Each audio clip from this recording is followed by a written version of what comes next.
बिस्मिल्लाहिर्रहमानिर्रहीम। अस्सलाम वालेकुम नाज़रीन। जी, इस वक्त हम आपको खुश आमदीद कहते हैं। खैर मकदम है आपका हमारे इस शो में शुमाल न्यूज़ के प्लेटफॉर्म से। नाज़रीन, जैसे कि बल्दियाती इलेक्शन का दौर हो रहा है और अनकरीब इलेक्शन होने जा रहे हैं और इसी के चलते जो है मुख्तलिफ उम्मीदवार हमें मैदान में दिखाई देते हैं, जिनमें काउंसलर भी हैं, यूथ काउंसलर के लिए लोग कंटेस्ट कर रहे हैं और साथ साथ मेयरशिप के लिए भी बहुत कांटेदार मुकाबले जारी हैं। मुकाबला होगा एबटाबाद में भी और बहुत कांटेदार मुकाबलों की तवक्को है। यूथ काउंसिल की अगर बात की जाए तो विलेज काउंसिल 9 और वार्ड 12-13 कुंज के हाल से इस वक्त हमारे साथ यूथ काउंसलर मौजूद हैं। नाम है इनका हाफिज़ मोहम्मद इब्राहिम अब्बासी। इनसे बात करेंगे और इनसे जानेंगे कि ये कैसे सियासत में कैसे एंट्री कर रहे हैं और यंग ब्लड हैं और फ्रेश हैं, बिल्कुल पहली दफ़ा कंटेस्ट कर रहे हैं। इनसे बात करेंगे। अस्सलाम वालेकुम हाफिज़ साहब, कैसे मिजाज है? वालेकुम सलाम अतर भाई आपका शुक्रिया अदा करता हूँ, शुमाल न्यूज़ का शुक्रिया अदा करता हूँ कि जिन्होंने मुझे अपने इस शो में, अपने प्रोग्राम में मुझे बुलाया, मुझे मौका दिया मेरे इलाके के लिए, मैं अपने इलाके के नौजवान भाइयों के लिए, दोस्तों के लिए, बुज़ुर्गों के लिए यहाँ से आपके प्लेटफॉर्म से एक पैगाम भेज सकूँ। अच्छा, ये बताइए कि आप चूँकि फर्जंद हैं, साबिक तहसील मेंबर भी रहे हैं और नायब नाज़िम भी रहे हैं, यूनुस अब्बासी साहब उनके आप साहबजादे हैं। उनका कोई प्रेशर था, उन्होंने आपको इस फील्ड में लाने के लिए अहम किरदार अदा किया या लोगों की राय थी? किस तरह से सोचा? बल्दियाती इंतखाबात का जो दौर इस वक्त आपके सामने है, बल्दियाती इंतखाबात की सरगर्मियाँ बहुत सी अपने अरूज पर हैं। तहसील मेयर के लिए भी हैं, जनरल कौंसलर हैं, किसान कौंसलर हैं, अक़लियत में है, इसी तरह से यूथ में भी है। जी जी। बहरहाल जो यूथ की पोजीशन है इस वक्त, यूथ के हिसाब से कुछ ख्यालात मेरे अपने ज़हन में भी थे, कुछ मेरे दोस्त अहबाब भी थे और कुछ मेरे बुज़ुर्ग हैं जो मेरे बाबा के जन्मे के लोग हैं, कुछ उनकी मशावरत भी थी, कुछ उन्हीं की मशावरत से मैं इस इलेक्शन में कॉन्टेस्ट कर रहा हूँ। बहुत अच्छी बात है। अच्छा, ये बताइए कि मज़ीद कितने कंटेस्टेंट हैं आपके मुकाबले में वहाँ पर? मेरे मद्दे मुकाबिल जो मेरे भाई आ रहे हैं वो 3 और हैं और एक मैं खुद हूँ, 4 है हम टोटल विलेज काउंसिल 9 से। अच्छा, ये बताइए इब्राहिम साहब कि चूँकि मसाइल तो वैसे भी एबटाबाद में बहुत ज़्यादा हैं, हर जगह देखें तो मसला ही है। कुंज के हाल का बताइए बेसिक मसाइल क्या हैं और क्या समझते हैं आप कि उनको किस तरह ओवरकम किया जा सकता है? कुंज के हाल के मसाइल तो बहुत से हैं। बहरहाल जो यूथ के हिसाब से चला जाए तो मेरे नौजवान भाई इस वक्त बेरोज़गार भी हैं, फजूल तरह की एक्टिविटीज़ में भी पाए जाते हैं और मैं जो समझ सका हूँ अपने नौजवान भाइयों के लिए, अपने दोस्तों के लिए कि हमारे पास प्ले ग्राउंड की कमी है, स्पोर्ट्स की कमी बहुत ज़्यादा है। मीडिया का दौर भी चल रहा है, आपको पता भी है। गलियात जो है एक साइड एरिया आ जाता है। बहरहाल वहाँ के जो नौजवान हैं उनमें नशे की लत, फजूल एक्टिविटीज़ की लत आप देखें वो बहुत कम सी है। उसके बिना पर हमारी अगर सिटी को हम कंपेयर जिस वक्त करेंगे तो सिटी में ये चीज़ें फजूल एक्टिविटीज़ वगैरह बहुत ज़्यादा हैं। सही। स्पोर्ट्स के मैदान हमारे वीरान हैं, गलियात के स्पोर्ट्स के मैदान आबाद हैं। जी जी। और उसके अलावा भी हमारे नौजवान जो हैं बेरोज़गारी की वजह से भी फजूल तरह की एक्टिविटीज़ में पाए जाते हैं। ठीक है। अच्छा, वैसे भी कहा जाता है कि जिस मुल्क के खेलों के मैदान आबाद होते हैं उस मुल्क के जो हस्पताल हैं वो वीरान होते हैं, तो इस हवाले से आपका अच्छा स्लोगन है। अच्छा इब्राहिम साहब, आप चूँकि आज़ाद इलेक्शन लड़ रहे हैं, किसी पार्टी की तरफ से आपको कोई कॉल आई हो या आपको कोई मैसेज ऐसा आया हो कि हमारी तरफ से लड़ने, या आपका कोई रुझान नहीं बना किसी पार्टी की तरफ? नहीं अतल भाई, मौजूदा जो सूरत हाल पार्टी के हिसाब से अगर चला जाए, नून लीग है, PTI है, इस वक्त अरूज पर है। दोनों पार्टीज में इस वक्त कंपैरिजन अगर हम करेंगे तो दोनों कांटेदार मुकाबला है। हाँ जी बिल्कुल। तो बहरहाल पार्टी की तरफ से ना आने की वजह भी ये थी कि आज़ाद हैसियत से इलेक्शन लड़ूंगा। मेरा पहला सियासत में फर्स्ट टाइम मेरा जो है एंट्री है, तो उस हिसाब से भी मैं आज़ाद ही लड़ना चाहता हूँ।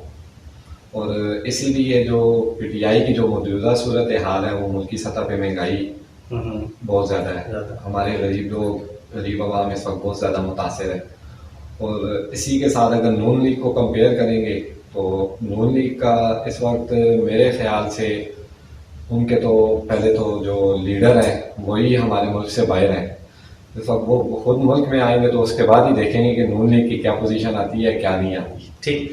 اچھا ویسے بھی آپ یہ باتیں تو ضرور کر رہے ہیں مگر عام تاثر جو یوزلی لیا جاتا ہے وہ یہ ہے کہ جو آزاد امیدوار ہوتا ہے اسی کو سب سے زیادہ بینیفٹ ہوتا ہے کیونکہ وہ باعث ہو جاتا ہے بعد میں کسی ایک پارٹی کی طرف اس کا رجحان ہو جاتا ہے یا جو پارٹی رول کر رہی ہوتی ہے وہ جب اس کو آفر لگاتی ہے تو اس کی طرف ہو جاتا ہے. تو ایسا تو کوئی چکر نہیں ہے؟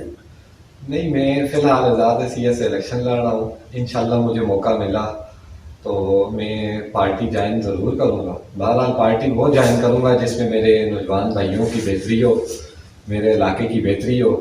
جو بھی پارٹی میرے علاقے کے لیے, میرے نوجوان بھائیوں کے لیے, میرے دوستوں کے لیے جس میں فائدہ ہوا میں اس پارٹی میں جاؤں گا. ٹھیک ہے. اچھا یوتھ کونسلر کے حوالے سے بتائیے گا کہ اختیارات کہاں تک ہوتے ہیں, کیا کیا اختیارات ہوتے ہیں یوتھ کونسلر کے پاس؟ بیسک تو یوتھ کونسلر کا جو ہے اپنے نوجوان بھائیوں کے لیے ہے جس میں قبر چیل وغیرہ کا ہمارا دیکھنے میں بھی آیا کہ قبرستان کے کافی مسائل ہیں. بہرحال یوتھ کونسلر کا یہ ہے کہ کھیل کے میدان ہے, قبر وغیرہ کے مسائل ہیں. اور اس کے علاوہ یوتھ کونسلر کا یہ ہے کہ جو بھی جنرل کونسل کا تحصیل ممبر ہوگا ان کے ساتھ بھی یوتھ کونسلر جو ہے اٹیچ رہیں گے.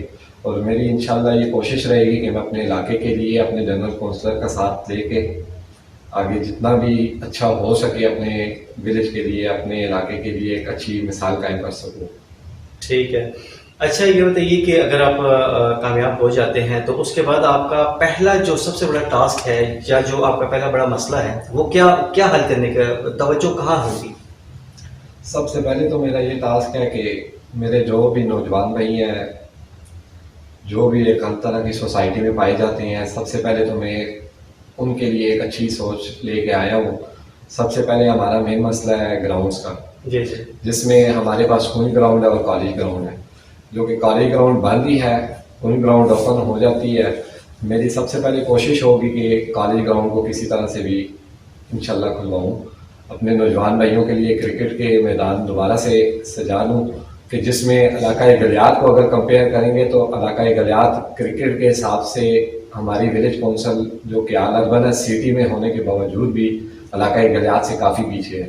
تو میری کوشش یہی رہے گی کہ علاقۂ گلیات پیچھے رہے, ولیج کونسل کے آل اربن جو ہے وہ علاقۂ گلیات سے آگے آئے. ٹھیک ہے. اچھا کوئن گراؤنڈ کی آپ نے بات کی تو اس میں تو ایک نارملی یہی دیکھا گیا ہے کہ وہ جب سیزن ہوتا ہے, فٹ بال کا سیزن ہوتا ہے تو اس وقت آن ہوتا ہے, اس کے علاوہ اس کو بند ہی رکھا جاتا ہے. تو اس حوالے سے کوئی بات چیت آپ کی ہوئی ہے کہ وہاں اور بھی ایکٹیویٹیز ہونی چاہیے؟ انشاءاللہ اس بارے میں بھی ہم لگے ہوئے ہیں, کوشش میری ہے انشاءاللہ جو کوئن گراؤنڈ کے جو مسائل ہیں وہ بھی ہم انشاءاللہ حل کریں گے. میں انشاءاللہ اس پہ بھی آؤں گا کیونکہ فٹ بال کے بھی کافی سارے میرے نوجوان بھائی ہیں جو شوق رکھتے ہیں. فٹ بال کی گیمیں بھی فی الحال تو جو ہے ٹورنامنٹ کے حساب سے ہو جاتی ہیں. بہرحال کوشش یہی رہے گی کہ کوئن گراؤنڈ بھی آباد ہو دوبارہ سے, اسی طرح سے ڈیلی بیسس پہ کوئن گراؤنڈ بھی کھلے, میرے نوجوان بھائی آئیں, فٹ بال کی گیم کھیلیں, سرگرمیاں اپنی اجاگر کریں. اسی طرح سے جن بھائیوں کو ہاکی اسٹیڈیم کا ایشو بنا ہوا ہے, ہاکی اسٹیڈیم کا بھی سننے میں آیا ہے کہ اب وہ انشاءاللہ جلدی کنسٹرکشن ہوگی, ریہیبلیٹیشن. اچھا ایک اور بڑا اہم سوال ہے اور یہ ہے تجاوزات کے حوالے سے. لنک روڈ پہ ہم دیکھتے ہیں تجاوزات بہت زیادہ ہیں, اس حوالے سے کچھ ہے آپ کے ذہن میں کہ اس کو کیا کرنا؟ اس حوالے سے کچھ تو ہمارے جو ٹی ایم اے کے ممبران ہیں جو بھی وہاں پہ ہیں, کچھ تو ان کی لا علمی ہے کہ وہ بہتر طریقے سے وہاں پہ کام نہیں کر رہے. پھر اس کے علاوہ ہمارا ڈگری کالج ہے, گرلز ڈگری کالج ہے, ان کی چھٹی کے ٹائم پہ بھی کافی سارے پریشانی کا سبب بنتی ہے وہ جگہ. تو میری کوشش رہے گی کہ انشاءاللہ اپنے ان بھائیوں کے ساتھ مل کے ان کی مشاورت سے ان کے لیے کوئی ایسی جگہ ہم چوائس کریں جہاں پہ انہیں شفٹ کر کے ہم اس جگہ کو بھی آباد کر سکیں. اچھا یہ بتائیے حافظ صاحب کہ آپ کو انتخابی نشان کیا الاٹ ہوا ہے؟